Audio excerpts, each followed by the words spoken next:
This video is all about flashing. I'm gonna go through every piece of flashing or every type that we have on this house, how we're doing it, why we're doing it, and just give you the whole rundown on all of it so you can apply it to your situation. Now, before we get into those details, let's talk about the most important piece of flashing I think there is on any house, and it's actually this one right above me. This is a roof overhang. In our case, we have a 24-inch overhang, and we're gonna have another 6-inch gutter off the outside of it. This protects really a ton of this wall. I would say at least at a 45-degree angle coming down, will likely never get wet. So to be totally honest, I probably don't even need to put flashing over these windows back here. I'm gonna do it anyway because it's best practice, but in reality, this will probably never see water. Buildings without overhangs are especially susceptible to water damage, like flat roofs or commercial buildings or modern style houses. So detailing for water ingress really needs to be paid attention to in those situations. When you're installing something like a door or window, the first thing that goes down is your sill flashing. So of course that's already done for these windows. We did it in the framing stage. We used zip tape and wrapped it around the sill, stretch tape in the corners, and then went up about 6 inches up the side of each window. The window is then set into the opening. Typical North American windows, including ours, have a little fin sticking off the edge that allows a really easy way to seal the window to the wall. So a bead of sealant we ran around the top and sides first, and then the window is set against the wall and then fastened with screws through the flange. We then came around with zip flashing tape, and on the top and sides again, taped over top that flange, rolled the tape, and the window is essentially watertight at that point. That's really all we needed before we got the trim and exterior on. Now that we're working on the exterior and the trim, my detail is a little bit different than what you might see with typical James Hardie install, but I wanted to eliminate exterior sealant as much as possible just for a maintenance perspective. So I built basically a sub trim and screwed it on with these deck screws around the windows, and our decorative trim will adhere to that. But I'm still gonna put flashing on it. This is our metal flashing, which I just bent out of some trim coil. And that's gonna go up above our sub trim, I'm gonna call it. The decorative trim will then come up underneath here, and we will essentially be flashed. On the sides here, any water that will run over will just come right down here. And another side note is we have a rain screen here, which really helps with water management when it comes to siding. Highly recommend. I just bent this up out of white trim coil, ripped it down into a 6-inch strip, bent it at not quite a full L shape, and then put a 3/4 inch hem on the end. I pre-drilled some holes that I was gonna do with roofing nails, just by hand hammering it in there, but I have my siding gun up here anyway, so I'm just gonna shoot it in with those. I have a window header up here, so I'm not worried about hitting studs or anything. Our trim detail, we're gonna go over in a different video all about our trim, but in general, you can see that this is not gonna be the finished trim with these big ugly screws out here. And then we have these grooves routed in for letting moisture behind the trim, and if there was ever any water to get below the trim or above it, it's got a place to go. I had pre-drilled this trim for roofing nails, but I have my siding gun up here, so I'm just gonna use that instead. It doesn't need much really, because I'm gonna be taping over this anyway, and siding will go over top. Now again, this is probably overkill because we're right up underneath this soffit, but best practice is to tape it to your flashing system, which in our case is zip. If you're using house wrap, there's tapes meant for that as well. And as always, don't forget to roll the tape. Let's think like water here now that we have this installed. Say the soffit wasn't here and this was directly exposed to water. Rainwater comes off the siding, hits this flashing, gets kicked over top of our decorative trim, and hopefully it drips onto the ground from there. But water does this weird thing when it goes over edges, and it has a capillary force that pulls it back towards the wall. So in general, you want all your flashing, your drip edges down at an angle, and then a really sharp cutoff so that the water cannot drip back. It gets kind of cut off. But in the event that it does, which it always does, plus there's wind-driven rain, water is going to hit the surface of this, and you just got to always think what's going to happen when it goes down. So in our case, if any water gets underneath this window trim here, there's actually weep holes in the window frame that it can get out, drip over the face of the window, and then when you come all the way down, there's another set of weep holes down here in case you leave the window open. Water can get out and down through those, but we're gonna have a decorative sill here, and we're not gonna be sealing it. So in case any other water gets kind of around the front of this window, we have these grooves in our trim that can just drip straight out onto our siding, but we also have those grooves on the back of this sub trim so that same water can actually go behind our siding if it needs to as well into the rain screen. That will go all the way down to the ground. That same philosophy is followed for our doors and windows, but for the smaller penetrations, let's go over how we're doing those as as well. We essentially have two methodologies for our mechanical penetrations. This first one being the easiest is pre-flashed block. So this is lighting outside of our deck here.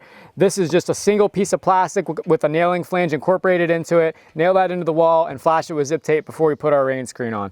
Then once the siding is sided around it, this little trim ring goes on, snaps in place, and that's done. Any water that comes behind this basically will just drip off the edges and down, either over the siding or into the rain screen. All of our 4-inch vent blocks are pre-flashed. This is called a no pest vent, so there's actually a double door here to make sure that that never blows open. Again, this is like our lighting blocks, pre-formed plastic J-channel, nailed to the wall and taped, and this cover just goes right over top. Water that hits the top just runs over the sides and down. The second method of flashing larger penetrations was to create a frame or a block out of PVC and then head flash that similar to the windows and doors. This isn't exactly a flashing detail, but it's sort of related. It's our top of wall rain screen detail with our hardy siding. So we have this board here. I'm gonna call it a sub trim again, and it's conveniently being used to screw our pump jack scaffolds in right now. But you can see I've painted the bottom edge of it because you're gonna be looking up at it from below. But this is gonna stay here, and we've run our rain screen up to just about a 1/2 inch underneath of it. So any air or moisture that might be traveling up here will actually have a space to get out. And we're simply gonna cap this off with a piece of 1x6 PVC trim. This is just my showpiece here right now, but there's gonna be a piece of 1x6 that's gonna hang down roughly to about there. So there's gonna actually be a gap that air and water can come up the rain screen out and actually escape from. It's not gonna be a sealed tight envelope right there. So that's just another little piece of water management I wanted to highlight. Fast forward a moment in time, we actually have our trims installed now, so you can kind of see what I'm talking about. These are purely decorative, but they do serve some water management. So this, for example, is our little sloped sill here. We ripped this at a 5-degree angle when we attached it, and then curved down the bottom edge here. That's basically a drip ledge, so as water runs down and over, that curve breaks the capillary action of the water and it falls down. This gap between the window and our decorative trim, we could fill with sealant if we wanted to, but I don't want to do that because that means we're gonna have to do it again at some point. But we are fully prepared for water to get in there. There's the grooves in the sub trim that will let water out, and we also have the rain screen behind that even. So water can go either in that groove or over top of this sill, and we're gonna be a-okay. The next piece of flashing to note is our deck ledger flashing. This is similar to our window and door head flashings, but it's just a little bit longer and the leg is a bit higher because this is a big horizontal surface. A lot of water is gonna be splashing off this. So James Hardie's detail is they need to have 2 inches, 2 full clear inches from the bottom of any deck surface. So we will have a 1-inch thick deck board on top of this flashing. I left this a little bit long so that this actually hangs out over our joist hangers of the deck. And I think we'll be doing an under deck drainage system, so that will also play into this flashing. But the most important thing is to keep water from getting behind our deck ledger. This flashing extends up underneath this first course of siding a few inches, is nailed with roofing nails and zip taped just like you saw before. I wish I would have made it a little taller actually, because I was just cutting it myself out of trim coil, but didn't really think about it till after the fact. I was trying to fit it underneath that door. This isn't necessarily a water management flashing, but it's one to kind of dress things up. Just a piece of J-channel, so this is the tip of the J. It goes this way and then along the wall this way. Again, roofing nail, zip tape. My ledger flashing has a little tab that's bent over the top of this just so water runs over and down, not behind it. The main purpose of this is really just to cover the exposed edge of the siding here. Otherwise, I'd be running a bead of sealant down here, which would be an eventual maintenance item. So I just thought this dressed it up a little bit better. Moving down the wall is the next piece, which is between our siding and our stone veneer ledge. The stone veneer is a work in progress, more on that later, but this is another piece of bent L flashing. This actually has another downwards angle to it as well, and that sheds any water coming off the siding onto our stone ledge, which I guess you could consider this a piece of flashing as well. It's fairly rudimentary, but the bulk of the water in heavy rains or anything is going to drip off the front of this. We don't have the kerf like we do underneath the window sill trims on this piece of stone. This is a natural stone ledge, so it didn't come with that kerf in it like some manufacturer versions do. But I didn't really think it was that important to try to put it in there. The risk of chipping the stone is higher than the benefit it would create from having that in there. So it is what it is, but I do have the ledges angled downwards at 5 degrees to help shed water. That's what these little wooden support blocks are cut to. They're beveled at a 5-degree angle when we mortar these on. Don't mind the socks and sandals, but the last piece of flashing we should talk about is here at the base of the wall. It's actually not the PVC weep screed. We located our weep screed for our stone veneer on the outside of our slicker max between the rain screen mat and our wire mesh. We did that on purpose.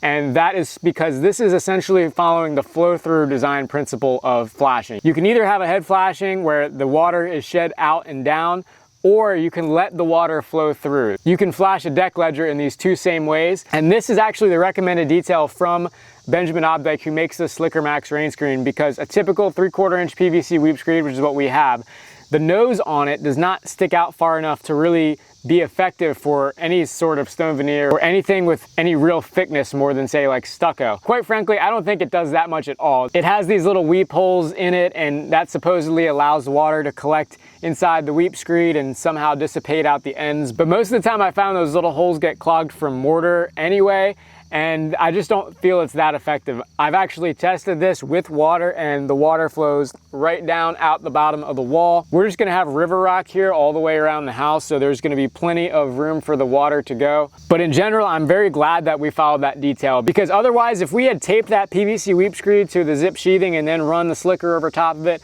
I feel like it would do more to trap water inside the wall than let it out.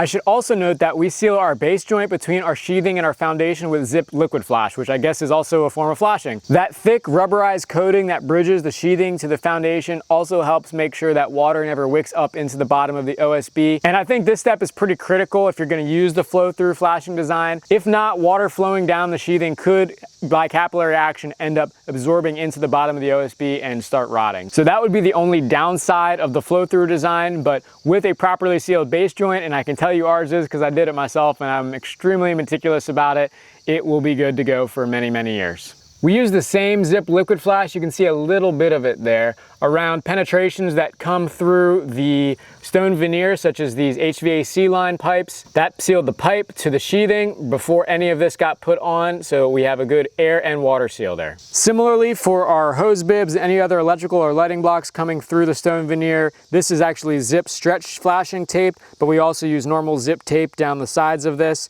Again, just another way to keep water out of mechanical penetrations. That's the scoop on flashing in our build. Hopefully some of these details have shed some light on flashing for you and you can use it in your future flashing endeavors. Thanks for watching, and we'll see you on the next one.